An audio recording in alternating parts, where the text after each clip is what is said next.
Сәлем достар, мен бүгін сіздермен үй жағдайындағы жасалатын қарапайым әрі оңай палау рецептімен бөліскім келіп тұр. Ал бісміллә деп осылай пияздарымызды турап бөліктерге бөліп алдық.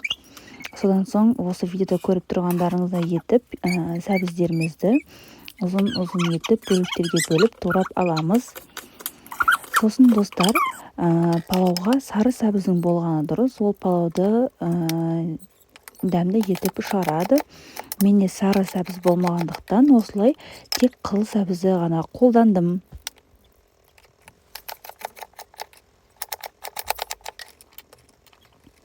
Міне достар, осылай сәбіздерімізді турап болған соң етімізді осылай турап алатын боламыз. Мен етті майда бөліктерге бөліп турадым. Ол тез пісу үшін ғана.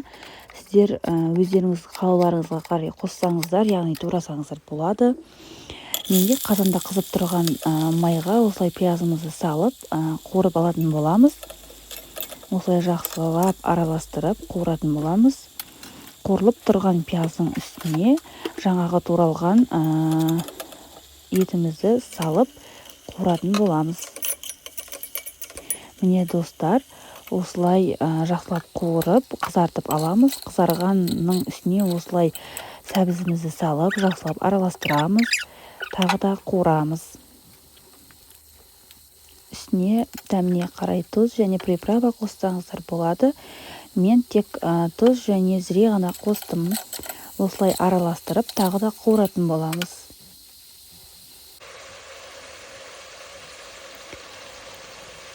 Достар, мен суды көз мөлшерінде ғана қосып жатырмын.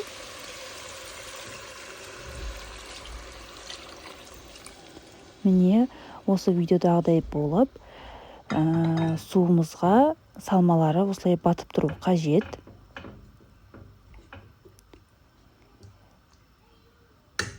Бетіне жауып қазанымыздың бір жақсылап қайнатып алатын боламыз.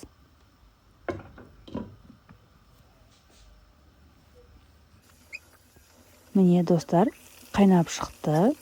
Енді отымыздың астына баяу етіп 30 минут қайнатамыз.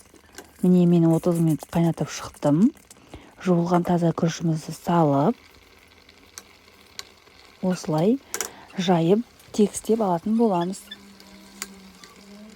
Менде күріш 700 грамм.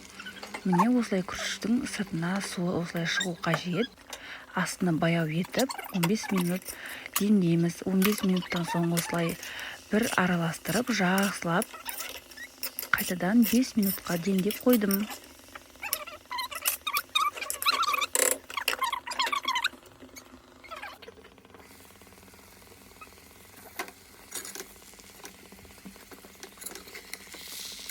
Міне достар, біздің палауымыз дайын. Өздеріңіз көріп тұрғандай әдемі болып шыққан. Ал біз дайын палауымызды ыдысымызға салып жатырмыз. Қараңыздар, палауымыз әдемі болып шыққан, шашпа палау болып тұр. Езілмеген, күріштері дана-дана болып тұр.